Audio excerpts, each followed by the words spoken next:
Welcome to the Channel Surfers. I'm John McCabe, co-host, and I'm joined as always by my very good friend and co-host, Jeff Lennon. How you doing, Jeff?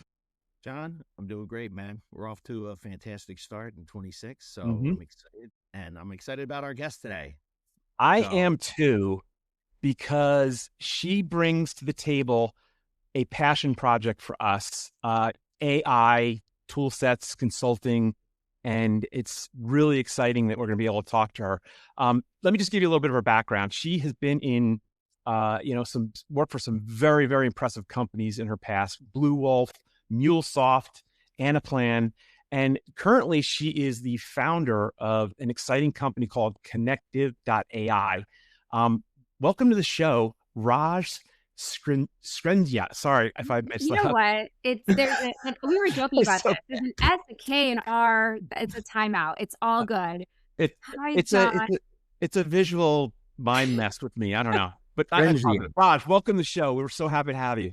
Thank you for having me. I'm really excited to start the new year with you both, John and Jeff. What you guys are working on is really exciting. So I've been following along. Excellent. Oh, it's been fun. So, Raj, why don't you start up by giving our audience a little bit of your background? Because honestly, like what you're doing now and this entrepreneurial mindset that you have and what you've built with Connective is so impressive. But lead us up to the point where you got there and give us a little of your background, your history, and what you're doing. Sure. And I should, to be completely transparent, I was an entrepreneur in my 20s.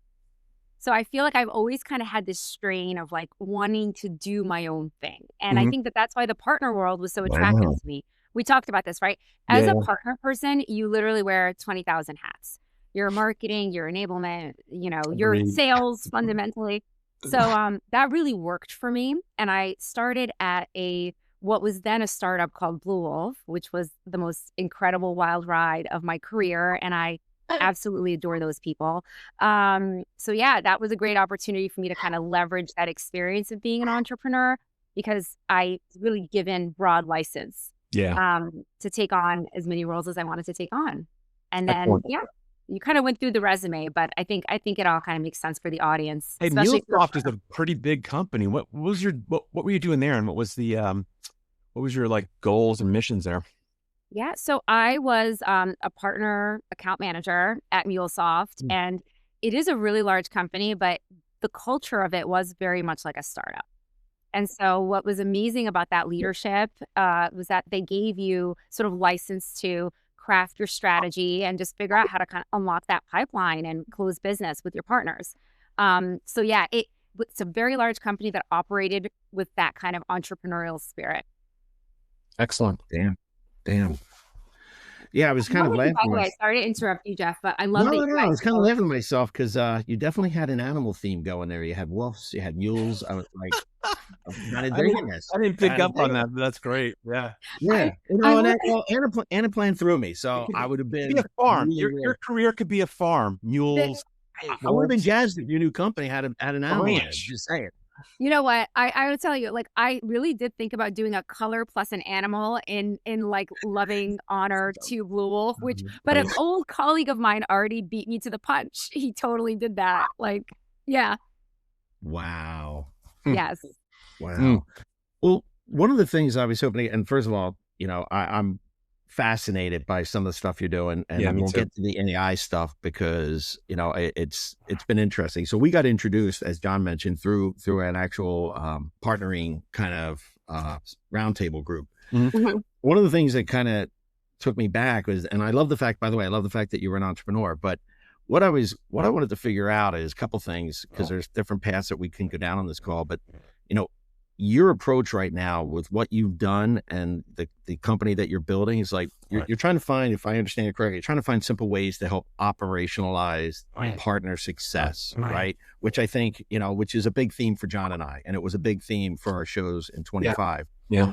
So what do you see as the top 3 challenges that you're kind of running into, or the top 3 pain points that you're running into now that you're trying to see how to address? Good question. Yeah, I mean, it kind of helps if I back up and talk a little bit about the mission and passion, which I, by the way, hate when people kind of go off on this. So I'm going to try to stop myself. But your mission, passion, yeah, your MP, got it. But broadly, there's been this disconnect for me, even personally, between the promise of AI and the reality, right? It's like, save time with AI, like do your job better with AI. And then I'm talking in circles with ChatGPT for hours. Maybe just me. I don't know. It could be just a flaw of mine. Um, and then you're losing so many hours. And then what happens is that the AI, you start to have this kind of like subtle belief that somehow the AI is more right than you, more right than the experiences you've had, better than your intuition. And that was kind of what was happening. And so I got to this moment where I was like, wait, there is a big difference between what we should hand off to AI as professionals. And I'm speaking very broadly. I'll take it back to your original point, versus what we need to develop within ourselves. Like I've always loved self-development.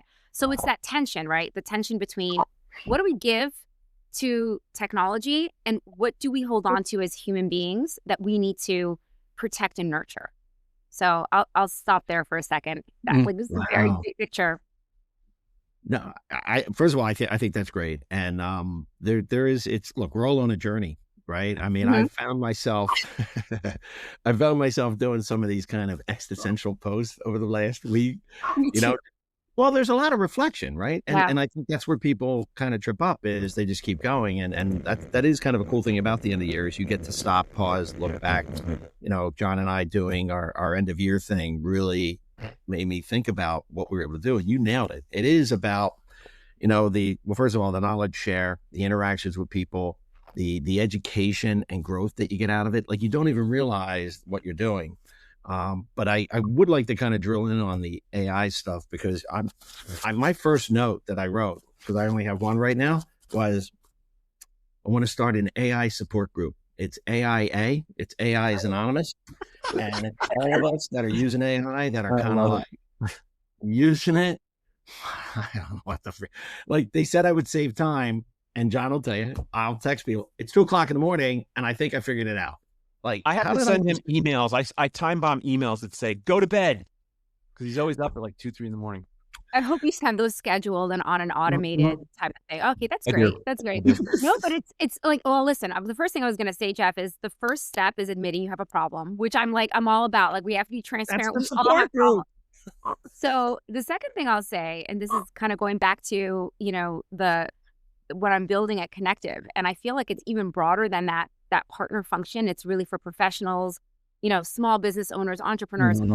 But it's this, like, I had a big aha moment. My big aha moment was, I have mounds of amazing ideas and ideation going on with my LLMs. And my LLMs think I'm brilliant, which I'm a huge fan of. But here's what's not happening. There is no actioning on those ideas, right? And that's the next step of what we need to train ourselves, or how we need to train ourselves to think, is we can ideate, and we should ideate. Fine with LLMs. Also, you should ideate with human beings, because that's awesome. But let the AI take the next step actions for you. Send the emails, create the project plans, add it to your task list, book that meeting. AI can do those things, where we all kind of get mired in those details of like, all right, I had this great idea with Jeff and John. Now I want to get something done around it. Oh, wait a minute. Now a week is gone. 2 weeks is gone. We lose the momentum. If you're using an agent where your way of working is integrated with that agent, you have a personal assistant that'll send emails on your behalf, that will help you develop ideas, that will do research with you, that will book meetings for you. So then your idea can become a reality in this world.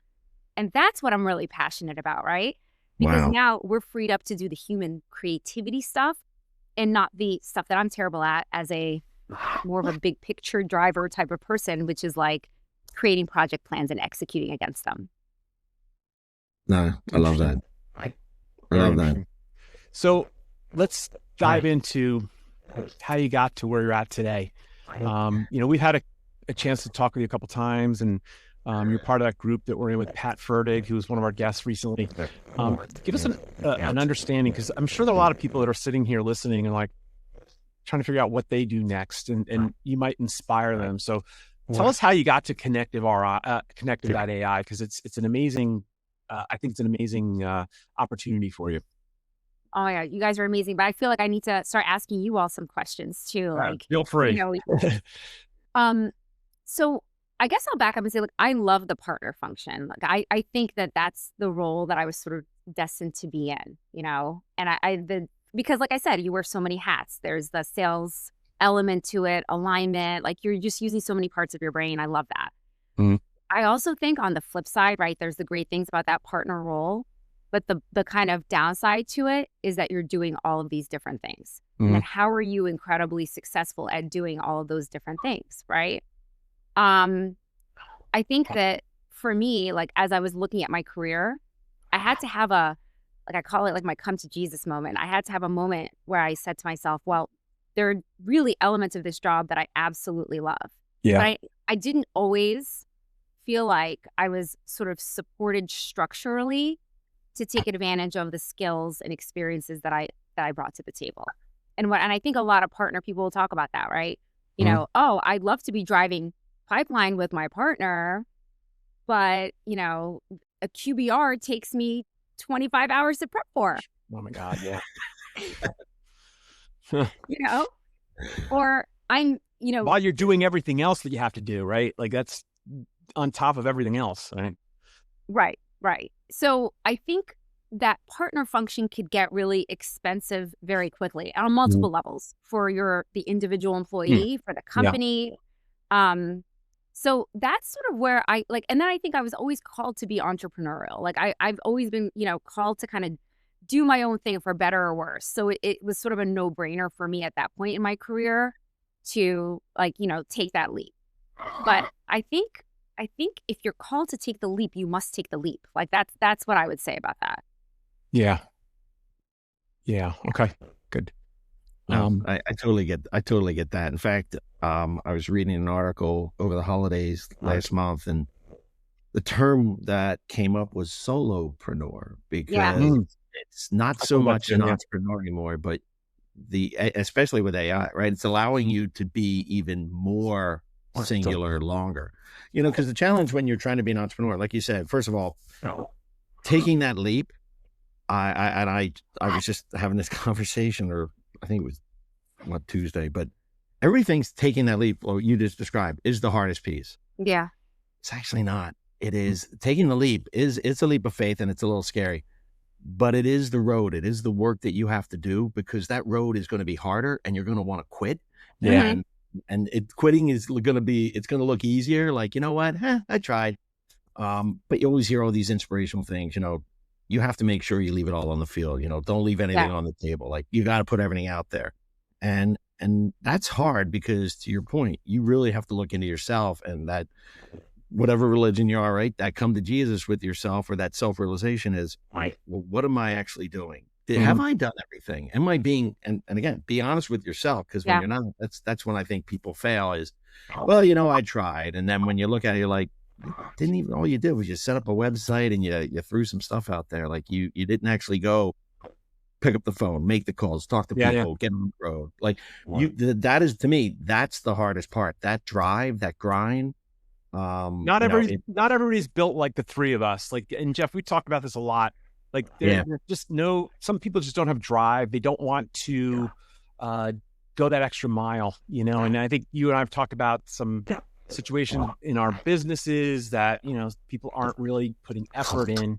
But, you know, I think our drive, and with the help of an agentic AI agent that can kind of simplify our lives and help us move and do things that we need to do that are important, that are generating revenue, is a big part of that. And I think that's where like this whole concept of connective AI is interesting to us, because you're helping, you know, with the help of AI to consult and make people do their jobs better, right? Yeah. But I think it's hard when you're trying to do something. If you don't have the drive, you're not going to do it. It's a wasted effort, you know? Yeah. I do think, like, you know, sorry, I keep cutting you off. No. Well, I mean, look, this is the whole point, right? Look, we're just having a conversation. I find it fascinating. So go ahead, say what you were going to say, because I want to kind of add to your other comment. Yeah. The thing, like, it's interesting you're saying about, you know, we're just built different. And I agree. There's some people that are just like, they are okay with the risk. I mean, obviously, I question my decision at least 3 times a week.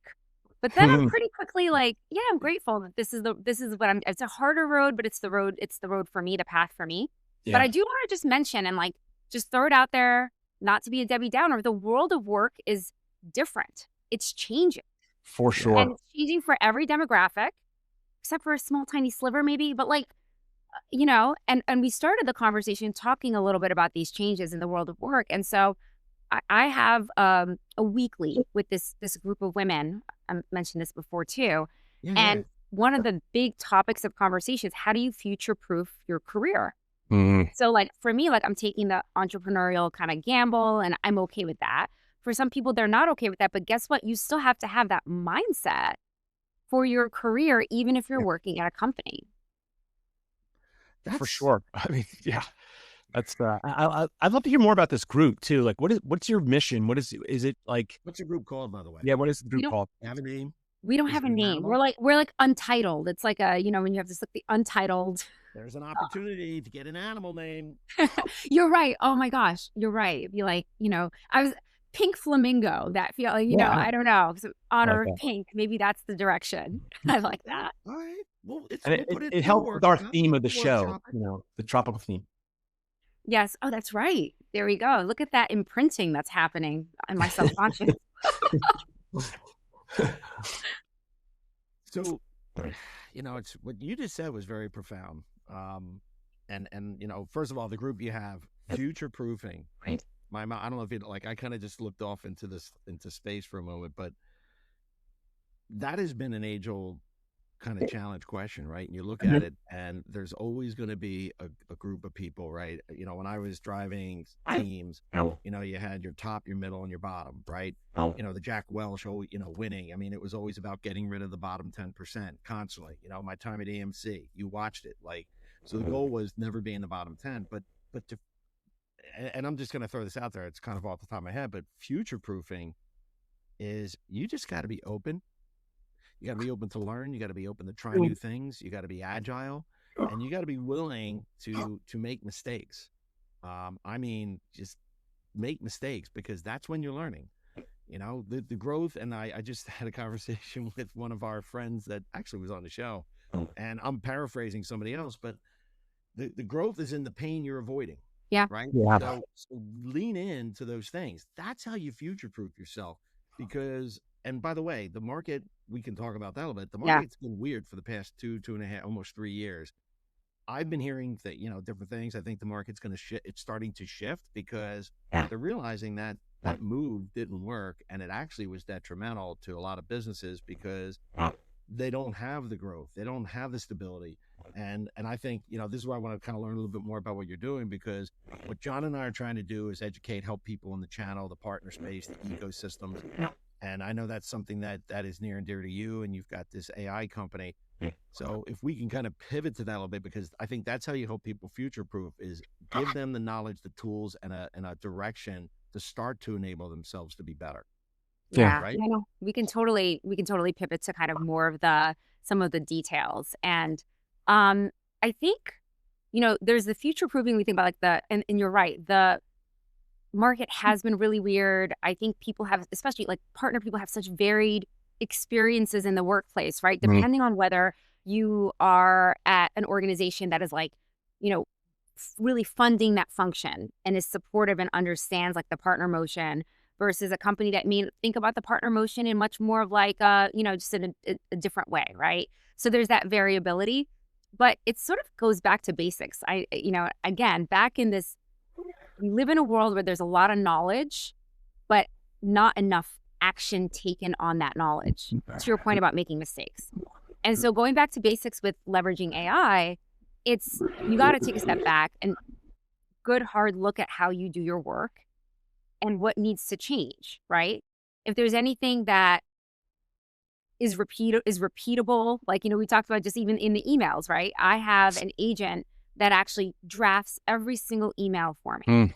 So then I come in at the end of the day, it's like a 10-minute exercise to just like run through what the emails are, if I need to, and it's out the door. And I'm giving that simple example to say, if you're still writing your emails in 2026, I welcome you to maybe think about whether that's something you need to be doing, Exactly. Or whether that's something that, I mean, if you're the next Tolstoy, I'm all about it. Very supportive. Go for it.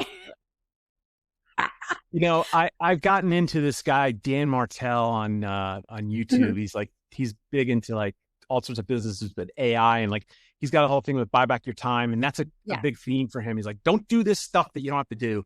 Do the stuff that's important to like make money, you know, and that's right. You know, AI can do all those things for you, you know? That's right. But then the other side of that, and I follow him too, huge fan. Yeah. But the other side of that is when you do get your time back, what are you choosing to do? And that's my challenge back to people, my challenge to like my coaching clients, my challenge to prospects I speak to. What do you like? Let's get you automated and comfortable and questioning and thinking broadly. Wow. I'll tell you this, my world is automated. A lot of it is automated. I have an old school journal. I journal every single day. I read a physical book. Like I'm like going analog in another part of my life, right?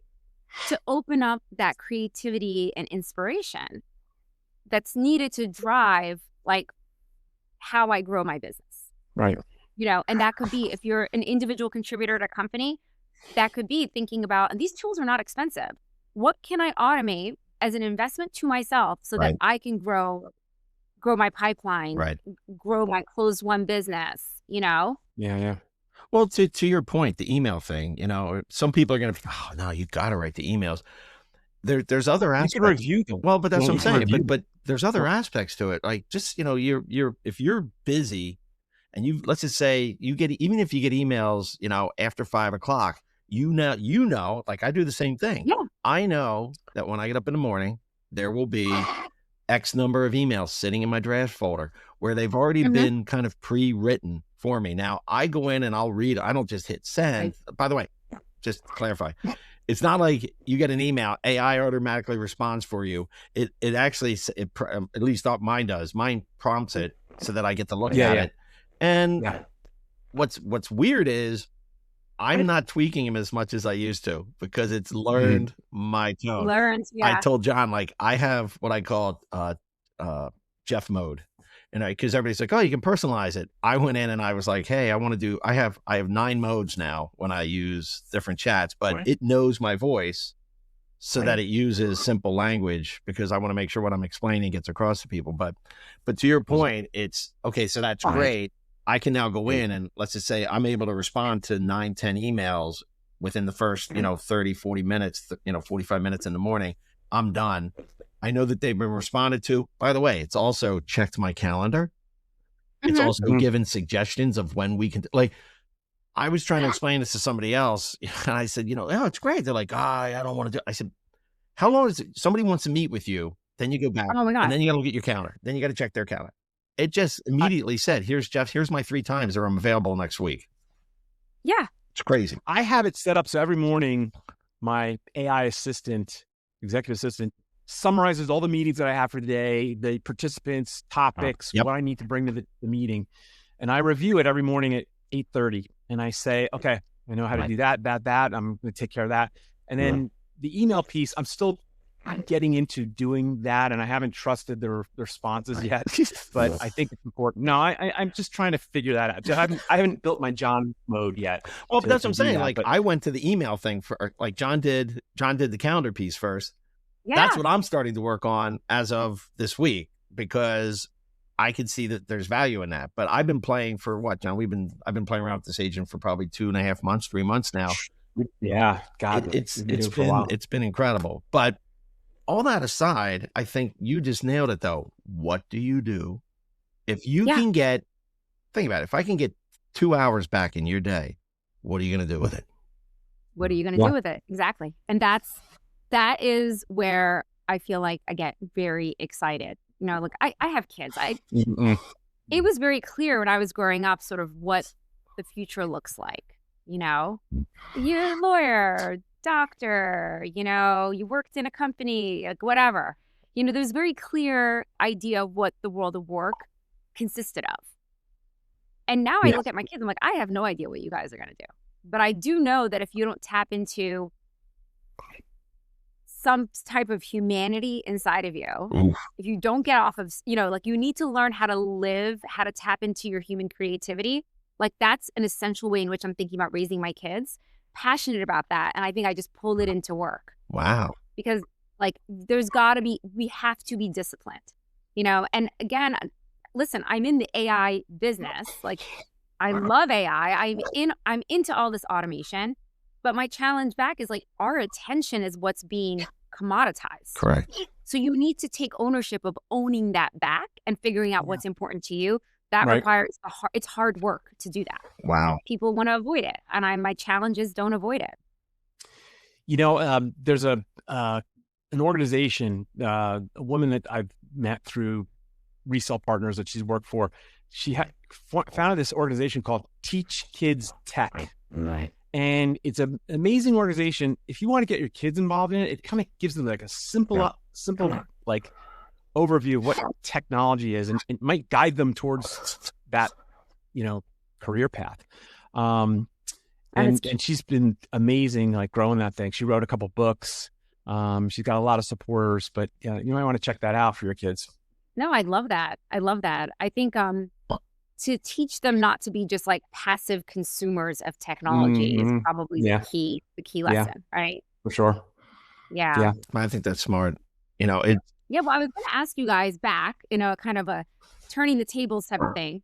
But for you guys, now it's the Raj podcast. Go ahead, shoot. No, I'm sorry, I don't mean to do that. To the Raj podcast.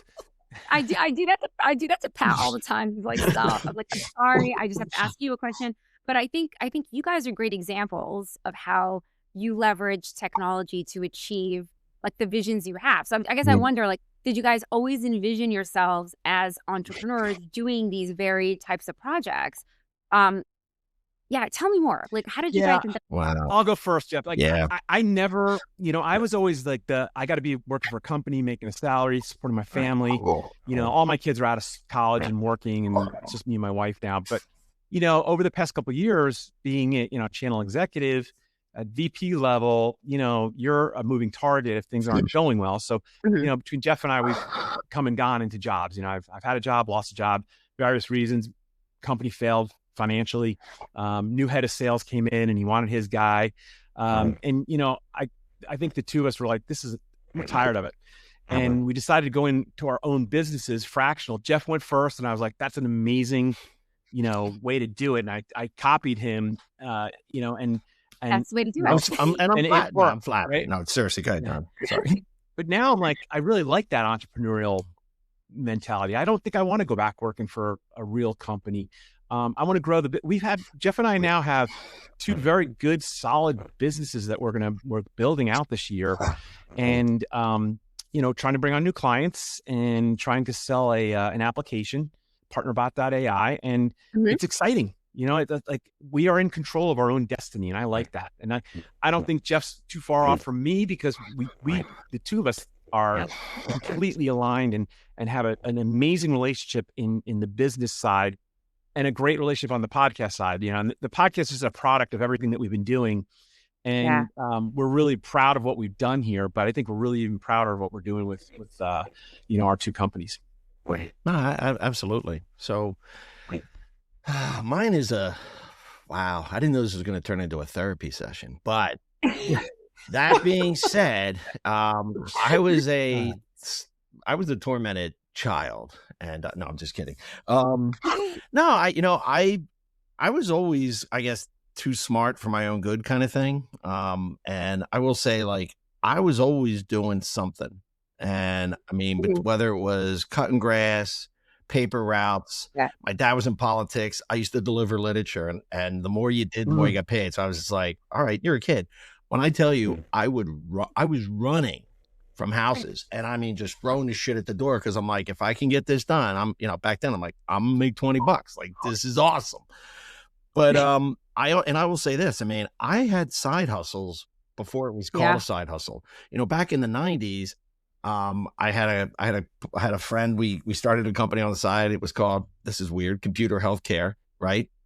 I love And deep dark confessions now from Jeff. But it's funny, and it's like we had it because what were you doing? Well, we were fixing computers, because back then people didn't know what the hell we're doing. 486 DX100, 16 monochrome. People were like, what the heck? What? And then in the later 90s, I was selling computers on the side because, man, the margins were crazy. And then like a light switch in like late 97, 98, it just changed. Like the margins went away. So I've always kind of had these side hustles. I went into my first startup in 2000, and I walked away from a really good job. I was running a region. I was making good money, and I did that for 4 years. And I kind of never looked back, but if I had not taken those leaps and made some of the major mistakes that I made, I would have never gotten the knowledge that I got. And fortunately, for probably about 8 years, 9 years, I was highly invested into the regulated markets, pharmaceutical, healthcare, which is what got me the job at EMC. Which getting that job at EMC is what got me to meet John. So the rest is history. And it's crazy. But to your point, I'll throw this in. And I joke about this with people. I think some of the best partner managers, we had the guy on from was it Quark?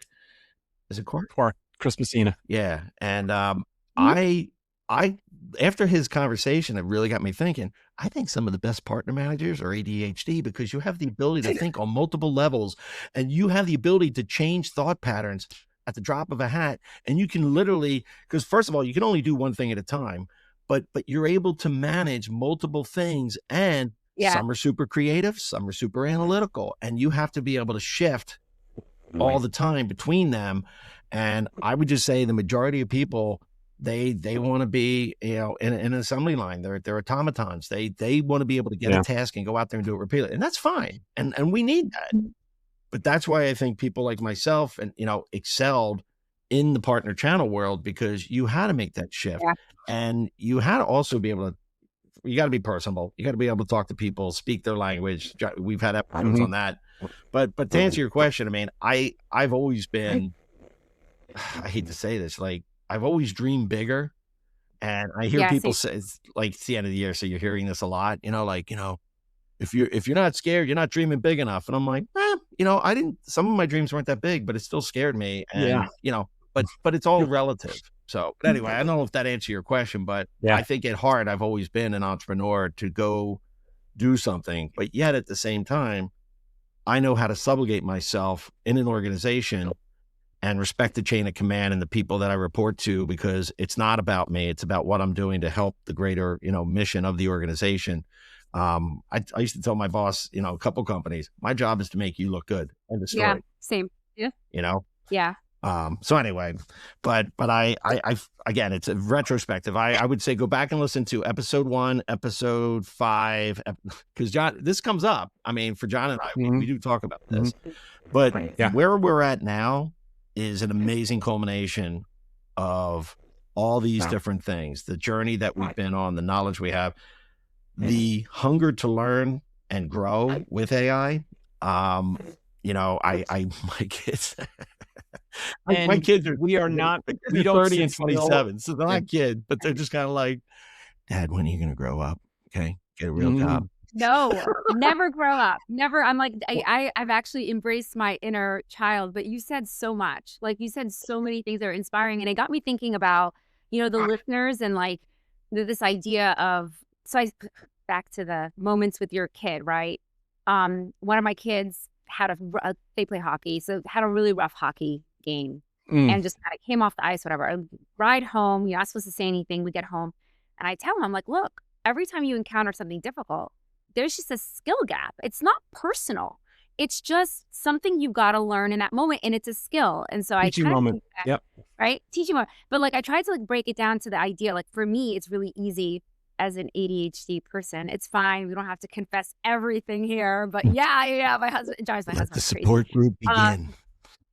I know, right? That's the but yeah, like just what is the skill? Let's just name it. Yeah. Let's name it. I never feel like a failure is the end of the world. I learn from it, and I don't get depressed about it. I just like it's just a bump in the road. You got to get through it, and like one thing with Jeff and I, we've always been two very focused and successful people in what we do, right? And we don't let downturns suck us down and make us, wallow and delay, right? We want to move forward.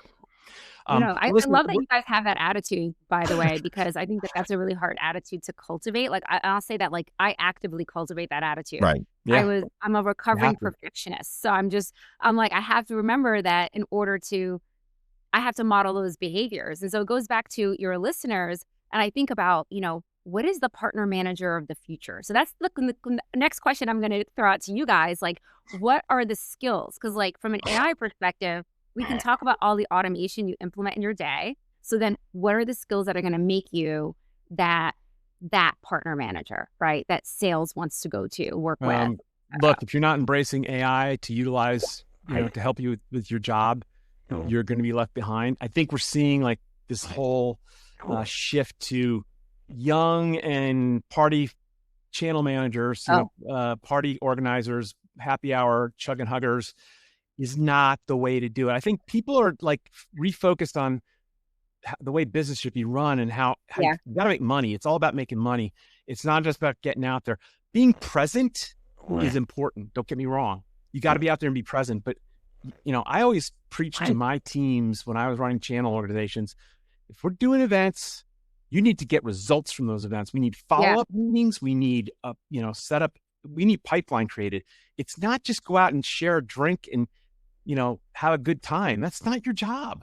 Your job is to work. It's a byproduct. It is definitely a byproduct, but no. I had reps at a company that all they did was travel every week. Their expense reports were insane. I'm like, what? I go, I need you to be in the office for 1 week and do like the stuff that needs to be done to complete your job. Yeah. And it was like tucking in the wind, right? But I think today's channel manager should be someone who is utilizing AI, wants to or understands how a sales organization should be run and what your mission is. It's not being a social advisor.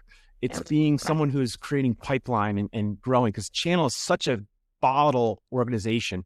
If it's not selling or creating revenue, you're gone, right? Be aware of that, right? And open your mind to doing things differently.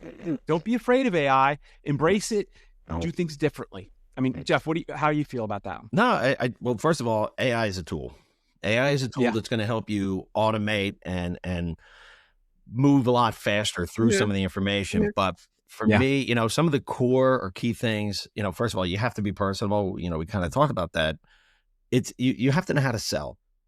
And when I say you have to know how to sell, I don't care if it's Medic, if it's B-Manter, like whatever the sales methodology, understand a sales methodology, because it's going to help you understand that you're trying to get through a process. And it's not like you're going to go in and you see people who don't understand that they think you have to walk a rigid line with it. It's a framework to understand what's actually happening.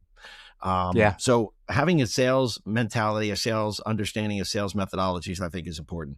Understanding the market you're in.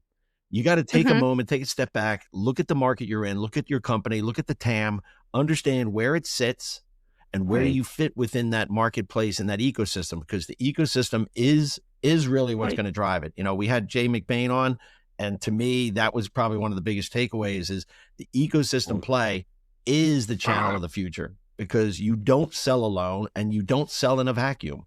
So that means that you, and again, if you're leveraging AI, you can figure out, we have some tools and things that we use. Where do you sit? How does it fit? And what is the value?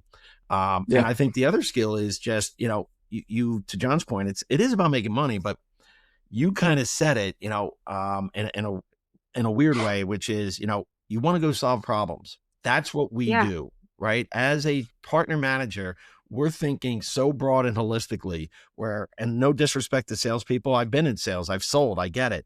But what was amazing to me is when I had to go in to do partner management and channel management, you have to zoom out. And now you're looking at the whole sales process, the company, like you're looking at it almost from like a satellite perspective. to understand like, well, these are the different pieces that are going to play and how we do this. Who are the partners that I'm going to use? Is it a reseller? Is it MSP? Is it, is it a technology? So I think that's the other key aspect is understanding, that available market where you sit in it. Yeah. Hey, sorry, go ahead. We're bumping up against time. And I wanted to give Raj, it's like a chance to give like her 30-second commercial, how people can reach out to her and talk to her about this exciting, entrepreneurial business that she's built. So Raj, before you jump in, we're probably gonna have to have you back because you're gonna give this little commercial. And like I said, I went through your site. I do want you to do it. I apologize for stepping on this. No, stop. But I definitely think we should come back because you're doing some things that there's some problems in the market. So, and I think that what you're offering is to help people fill those gaps with companies that don't have the right channel programs, channel motion. So I just kind of set you up there. So go ahead. Oh, that's awesome. Yeah. I mean, I basically we're here to help support professionals all the way to your, business owners, right? Think through how they can leverage the tools that we currently have in agentic AI to, free them up to do the high value activities. And so you mentioned, Jeff, some of those high value activities, and the complexity of sales, right? Sales is a discipline and there's a ton of complexity. And I too always challenge, the folks that I encounter is say you need to know everybody is a seller now. Everybody's in sales. So understand sales methodology and then understand how you can broaden out. Your sales cycle is going to be complex, right? Because leverage partners, right? This is this whole micro influencer thing that we got going on, right? That's been so powerful is those are partners, So I won't get on my whole soapbox about it, but we want to free people up to do the valuable activities that they need to do to drive their business forward. And that's all back toward that idea of developing your human creative spirit and executing on it. Second part. How do they get in contact with you if they want to talk to you? Sure. So we have a website. It's runconnective.ai. And then honestly, they can email me. I'm Raj at runconnective.ai. So easy peasy. Raj, thank you for being on the show. This was amazing. I definitely agree. We need to have you on again. Look, Jeff and I look forward to collaborating with you on your business with our businesses. I think there's a lot of synergies. But we really appreciate you. You're a friend of the show. Anything you need from us, you let us know. Oh, you guys have been awesome. This is such a great way to start 2026. I mentioned that before, but I'm really grateful to be here. And we need a follow-up because I need a deep dive into partnerbot.ai, right? You got it. We'll set that up for you. Don't get him started. He starts bebop and booping. So I respond on LinkedIn from the partnerbot AI LinkedIn page. If I see a post, I'll just go bleep, bloop, bloop, bloop. Oh my God, I love it. I love it. You guys need an avatar or a mascot. Oh, I have one. I'm working on a video too. So, but I'll set you up and we'll talk again soon. But Raj, thank you again. For our listeners, if you need to get into contact with us, you can reach us on our LinkedIn page. It's Channel Surfers. We have a brand new website. I love our website, channelsurfers.com. You can listen to all of our episodes on that site. You can reach out to us and contact us to be a guest if you want, or just to comment and tell us how awesome we are. And email, it's john@channelsurfers.com and jeff@channelsurfers.com. So until our next show, Raj, thank you so much. You were an amazing guest. Jeff, as always, thanks for being a part of this. And we will do this again real soon. Awesome, man. Raj, thank you so much. Thank you. Really appreciate it. Take care. Take care, everybody.